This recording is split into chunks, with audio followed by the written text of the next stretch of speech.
classifying just any food and all food like a curry is, I find it quite, I know the word insult is quite harsh, but it is. What I bring in is the holistic approach of the energies, the food, and the ethos of the businesses. If I don't cook for my family and friends, I don't teach you. If you go to India, biryani, or the south of India, biryani is just not a word, it's an emotion.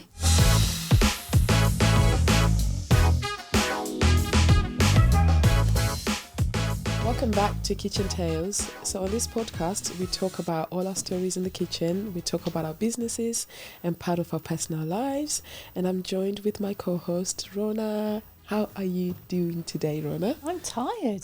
Me too. Are you tired? Good. I am so tired. I'm glad I'm not alone. Yeah, so it's been quite a busy last few weeks, isn't it? It's been really busy. Yeah, so lots of events coming up, lots of people booking. I mean, which is great for It's our really businesses. good. Really good. It's really good. Keep coming to us. Exactly, please do. But you know, when you're working in the kitchen, I always say this to people. People don't realize that you're on your feet for a big portion of the day. You're standing up. And I realized recently that actually I need to do better with my posture because I'm now like, you know, yes, I know, laying down because I'm so tired even when I'm working. I just got like a new worktop put into my kitchen. So I'm making sure that it's like at a good height because, I'm just slanting down and, some aches and cracks. Have you got your dishwasher yet? No. Remember one of your episodes you used which I haven't got a dishwasher. I still don't have a dishwasher. How are you coping? Do you know what? I've just managed to just do it. I think when you don't have one, you just get on with it. And I know I'm going to appreciate it when I finally have one. But I'm just so used to just leaning and just washing. But I realized that a few changes that I need to do in my life to not feel as tired as I am at the moment. Yeah. And, last week we had Edwina. I need to start following a lot of the things that she puts on a podcast. On her Instagram, she puts some really amazing tips on there. She does. And one of the things that I took on board was making sure that you eat breakfast. I am really guilty of this. And, I'm coming up to an age now where I've convinced myself I'm perimenopausal. I don't know if I am or not. But I realized that there's certain changes that I need to make. Things that I might have been able to do when I was in my early 20s. And having breakfast, I had like 3 days where I was making sure that I was having breakfast. And I've seen a change. Yes. Not only in my energies, but also just making sure that I have a really good, nourishing breakfast. I mean, we both work with food, so we know about food, what's good, what's not so great for you, especially first thing in the morning. And I need to do better at that. But this tiredness, it just needs to stop, and there's so many things that I need to be able to do. Well, if you have breakfast, of course, you could skip. I mean, I'm busy in the kitchen, so often I do skip lunch. Yeah. But if I have a, poached egg on toast or something like that, that will just keep me going for the day. For the day, yes. For the day.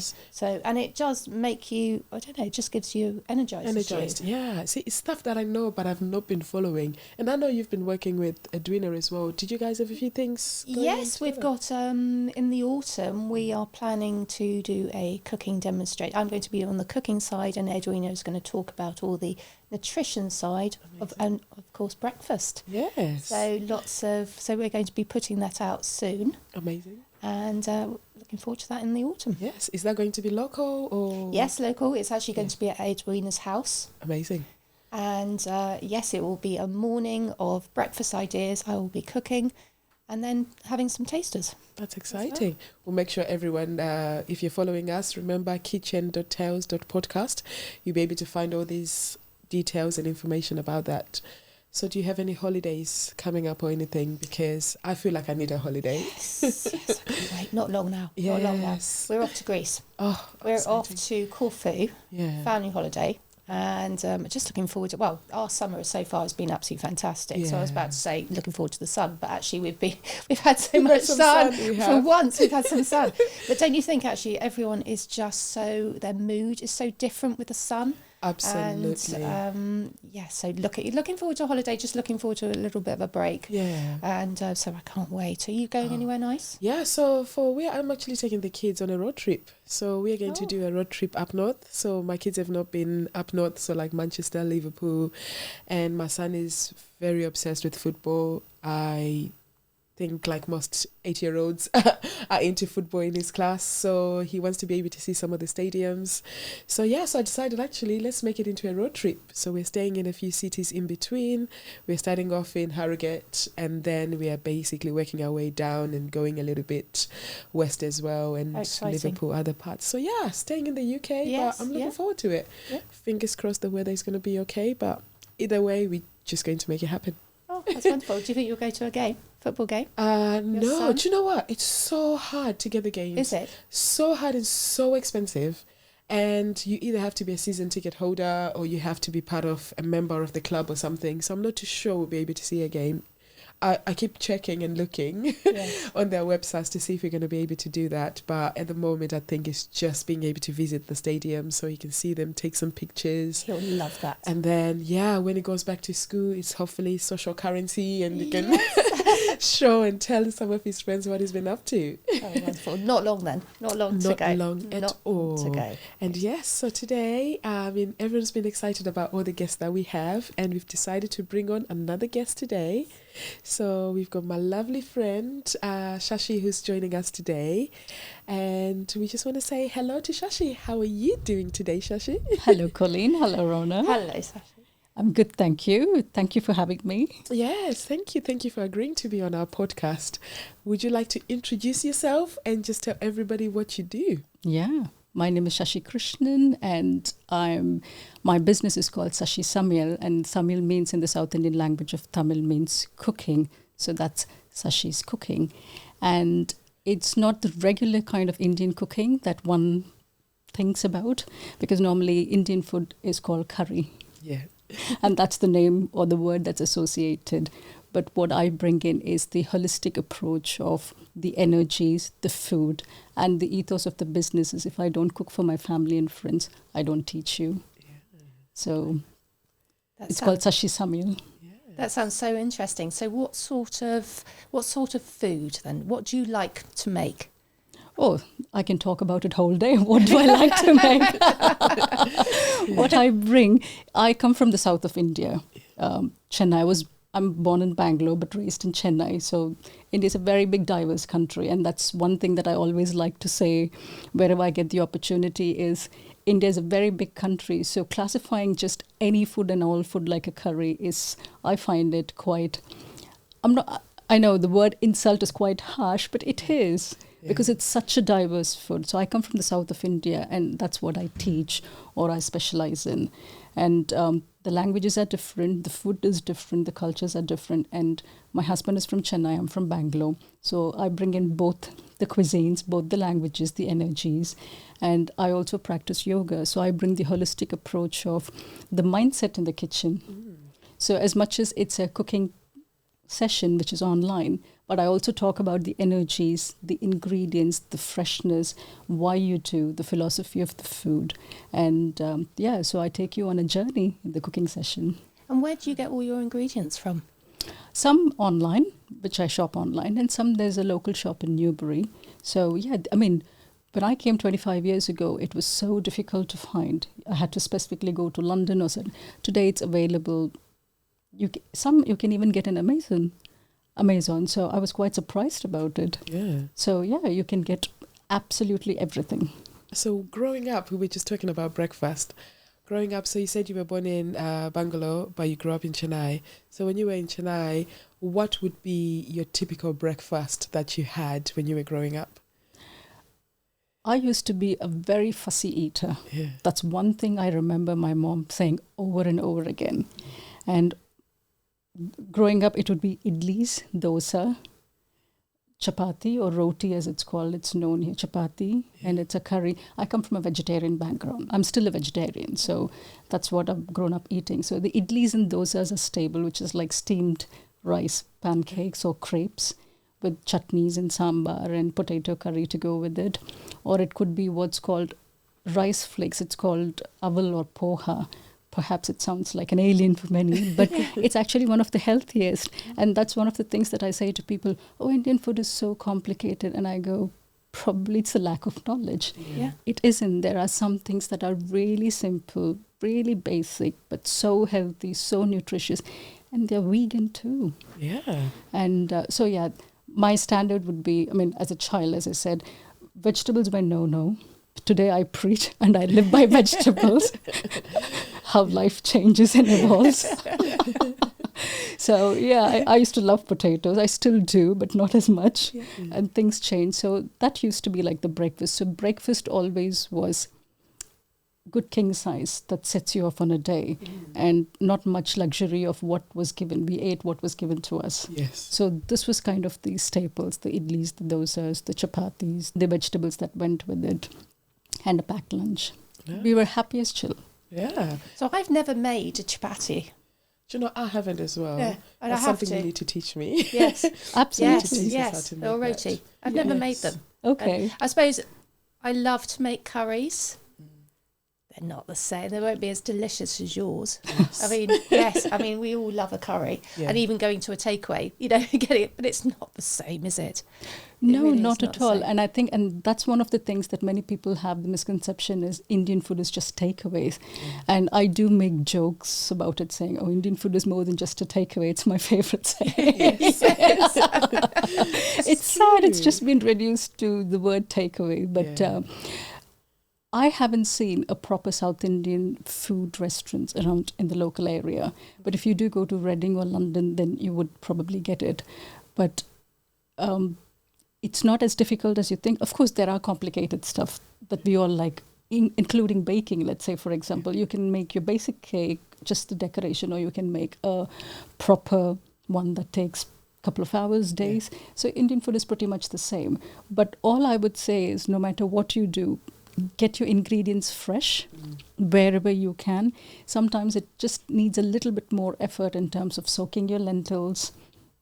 Having a tin of chickpeas or lentils is fantastic, because absolutely we need for those busy days. But don't get into the habit, or don't fall back to the habit of reaching out for a tin all the time. I think that's where, because you will notice the difference when you use a lentil out of a tin to actually when you've soaked the dried ones and cooked it. Yes. It is so tasty. Yes. It's so delicious. Yes. So fresh ingredients, and as I said, a little bit of understanding and knowledge goes a long way. Yes, anything fresh really does make a huge difference. That's one thing I always advocate is fresh ingredients, please. Yes. I think I noticed a difference because you taught me how to make an amazing chickpea dish not that long ago, and we used chickpeas because that's what I had in the house the other day, and then I actually soaked my own chickpeas and made them. The difference in not just the taste, the look as well, because sometimes depending on where you buy your chickpeas, some of them are like so tiny, some of them are like discolored. It was just like, this completely changed the taste of the dish, and even my kids, they had it and they thought it was fantastic. Before they're like, we don't like chickpeas. So what were they? What was it? The boiled bean? Yeah, so just normal chickpeas, and then I boiled them. So you boil them for almost an hour, so it takes a bit of time. So just putting that love into it. So I just bought them dried. So I bought them. So we do have a shop called Fresh Shop, which is on Bartholomew Street in Newbury. So I went and bought them in there, and then I just soaked them and then boiled my chickpeas before I made into a dish, and it made a big, massive difference. So now I'm trying to make a bit more effort in making sure that any time I have a chickpea dish, I make sure that I have it and soak them and take that time to just prepare it in that way. And better for you as well. Absolutely, I think so. Yes. Because we always forget that when they are in tins and things like that, there is something that they have to put in them so that they last longer. So you have to think about that. Yes. So when you're cooking at home now, because I know you do a lot of cookery courses and things like that, what is the most popular classes that you teach? The most popular one seems to be biryani. Yeah. Okay. It's just one word, biryani, and I always say there's so many different variations of varieties. And if you go to India, biryani, or the south of India, biryani is just not a word, it's an emotion. Oh, really? Yeah. So people are so passionate, and I just sit there going, how do you eat like that? Or how do you eat 3 times a day? Oh, but I see that even in my own husband. When he starts talking about biryani, I'm amazed by the amount of passion, the emotion that goes into it. So that seems to be a very popular one. Of course, as I said, there's different variations and versatility of how you make them. So even when you go to restaurants, you get dum biryani, which is basically layered. They cook the meat, they cook the rice separately, layer them. The one that I cook at home and I teach is a one-pot meal. Less faffing around, less washing. Good. Cook everything together fresh. So that seems to be very popular, be it either at Honesty where I teach or my online classes. And vegetarian, the healthy vegetarian, which is the influences of northern India. But at the same time, I teach the southern recipe, which is like plain tomato dal. Simple, basic lentil with tomatoes and a bit of seasoning. That I always say to people who say, I don't know how to cook. I said, start with your basic lentil dish. You can never go wrong. You can never go wrong. As far as you're conscious and cautious of your salt, nothing can go wrong. It's such a forgiving yet tasty, nutritious dish.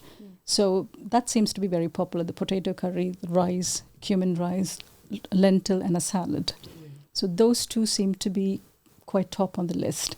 But my favorite one to teach is, of course, the biryani for obvious reason, because you can talk about it. But dosa, I teach at Honesty. It's a little bit complicated, but it's very unique and versatile. It's because it's like any crepe or a flatbread.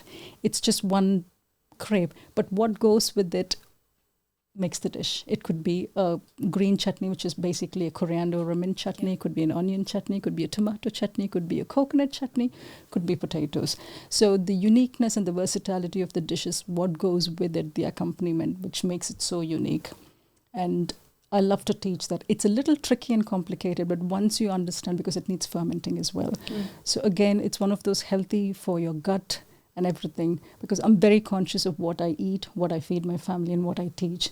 So, and the word healthy eating seems to be very popular at the moment. Yeah, it's just thrown around sometimes though, isn't it? And sometimes I just look going, do we really know the meaning of that? Perhaps not. But I try to do that where I can. That's what I teach and I preach as well. Yeah. I mean, I've had the pleasure of Shashi actually coming to my house and teaching me how to make the biryani. And I've made it good? Yeah, it was so good. It was fun. So it was so much fun. And we sort of do like a little bit of a swap. So I teach her how to do some baking things and then she teaches me how to cook. And it's just that whole part of like, working together. Because I think so many times we either don't get a chance to go to some of the cooking classes, but being able to get her to come to my home and show me how to cook is fantastic. And that's some of the things that you do as well. Do you get the opportunity to teach people in their own homes, or is it something you've done? Or I don't. I teach at Honesty Cookery School, which is just outside Newbury. So I teach there for an in-person experience, and my own business is all online. So it's a cook-along session, 2-hour session. So you could be anywhere in the country or the world. Oh, that's wonderful. And you're cooking from your kitchen, I'm cooking from my kitchen. So it's not like you're cooking, I'm just instructing. No, I'm cooking too. Yes. So at the end of the 2 hours, we've got exactly the same food, what we've been cooking. Yes. And then I send you the recipe card for the class or the recipes that we've done. So in that way, you've also understood, you've cooked with me, but at the same time, you can go back and cook. But teaching at other people's home, I haven't. I do workshops online. But I think with Colline, as she said, the one thing that I like with Colline is we share the love for food, but we share a bit of a culture as well, which is what we both are passionate about. So we take turns and opportunities, and I'll adore Colline for what person she is, and she's always been amazing. So she helps me out with baking when I want to do something new and try, and I help her out. So in that way, I think the joy of food, and coming from the culture I come from, India and being a Hindu, the joy of food is just not about cooking and eating. It's more when it's shared, and I believe in that. And the pleasure that everyone gets from it and seeing. And the same actually with catering jobs, when you actually see the clients eating your food and their faces, and the happiness that food actually brings. Absolutely. So, absolutely. And they say the best way to a person's heart is through food. And today when I look at people dieting and things, I'm saying that basic fundamental idea is defeated. When people go on extreme diets, I'm going like, you've really missed the point. I think it's like, as you say, it's that lack of education, isn't it? Yeah, like, absolutely. There's always like a new trend that's coming on. You have to do this, you have to do that. But I think just taking it back to basics, sometimes that's what's needed. It's so interesting because I just remembered now that during lockdown, you did actually teach a class for my family. So I decided to book the course for my mum, my aunties, and it was 7 of us or 6 of us. 9. It was during lockdown, 9 of us, yeah. And we're all in our different homes. And it was a way to bring all of us together for Mother's Day. And it was just so beautiful and so special. And I think if, like, you know, if you have other people, friends that don't tend to see each other, maybe you're in different countries, that could be a nice way to be able to do something together. Yes. Where you're all then having the same meal in your different homes. I thought that was so special. Yeah, and absolutely. One of my aunties, she always remembers that. And to this day, she says, that was the most amazing thing you did and one of the best gifts anyone has ever given me. She reminded me, like, this Mother's Day just gone this year. She was hoping for it again. She was hoping, maybe we need to do a part two so she can remember all the things that you just said it out loud, Colleen. I did. Maybe I won't send her this link to the podcast so she doesn't listen to it. But yeah, no, I think everything you do is just so special. And yeah, so if anyone wants to find you, wants to find any information about you, where can they find information on how to book your classes? I'm on social media, as many people do, being a small business solopreneur. So I'm on Instagram, Facebook, and LinkedIn. So you can message me on either of the platforms and I shall reply and then get in touch for a discovery call. And then we can always take it from there. You put my name down. Absolutely. That's it. It's going to be all these guests coming in talking about food. Exactly. I want to know more myself. Absolutely. We just want to be able to enjoy it too. Yeah. Absolutely. Yeah. So on this podcast, we are always sharing what we're going to be having for dinner. We discuss with each other and give each other ideas, maybe give some of the listeners and people that are watching some ideas of what they can have for dinner. What are you having for dinner tonight? Okay, there's 2 questions in that. I'll answer it in 2 ways. Yes. What we are having or what I'm making is dosa, the favorite one. And dosa, I'm going to be making a potato curry. When you go to a restaurant, like a South Indian restaurant, if you ask for masala dosa, they give you the rice crepe, which is very tasty, addictive, in a nice way, with potato curry and chutneys. So that's what I'm going to be making tonight. And I'm not going to be making 3 chutneys, but I'm going to be making with onion and tomato, the potato curry and the crepe. But one of the simplest things which probably people don't know and who are health conscious and who are calorie conscious and all those things, instead of saying no to carbs completely, I personally would say look at rice flakes. It's called poha or aval, Poha or aval in our South Indian language. It's the broken rice flakes. It's very light, very nutritious and very light on your stomach. So you just rinse it and you can season it with anything and everything. You can add meat, you can add your vegetables, you can add your protein, anything. But that's very light on your stomach. And in the evening, and as we cook sundal, which is a protein dish, that's great after workout. Or if you've got hungry pangs, that's the best one to reach out instead of crisps and things, which is what pretty much I tend to do. And where can you buy that in Newbury? The rice, yes, you can buy in the fresh shop. Fresh Shop, yeah. It's called Rice Flakes, or you can ask him for poha. You can get that. It's very easy to make. I didn't know you could actually, I've seen it before, but I didn't realise that you could actually cook it that way. I've learned something new today. We've got part 3 cooking coming up. We have to have another cooking class. Definitely. But thank you so much for joining us. And for you, Rhona, what are you having for dinner? Well, we're having a curry, but it's not a Indian curry. We're having a Thai green curry tonight, chicken curry. And I make the Thai paste fresh, and actually you can keep the curry paste in the fridge for up to 8 weeks. Nice. So actually I made it 2 weeks ago, so it's in the fridge, and so it's quick and easy. As you know, I'm always quick and easy. And but it's fresh. Nice. And yes, Thai green curry tonight. How about you, Colleen? What do you got? Actually just having a stir fry today. So we're having a stir fry, and we're using some of I'm always raving about them. So my friends, Mark and Malaysia, they've got their own range of spices and sauces. So I'm using one of their soy sauces, and then we're adding it in there. We're using some beef today, and just making it into a very quick stir fry, because I've got a really busy day tomorrow. So we just wanted a really nice, quick, easy dinner so that I wake up early to start working. Delicious. Thank you. And thank you so much, Sasi, for joining us today. We look forward to cooking again with you very, very soon. Absolutely. It's been an absolute joy being here. Thank you, both of you. Thank you. Thank you everybody for listening or watching us. And we join us on the next episode. Thank you. Thank you.